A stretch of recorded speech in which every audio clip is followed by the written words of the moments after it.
పంపేస్తారు. సార్కి తెలీదనుకుంటాను. నిన్నే తీర్పొచ్చింది సార్. అన్నయ్యకి యావజ్జీవ శిక్ష విధించింది సార్ కోర్టు.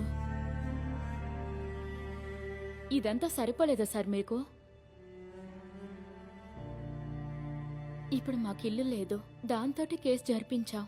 కానీ మీలాంటి గొప్ప వాళ్ళతో పోటీపడి గెలవడానికి మాకు శక్తి యుక్తి లేవు సార్. చావంటే భయం, ఎలాగోలా బతకాలిగా. వదిలేయండి సార్.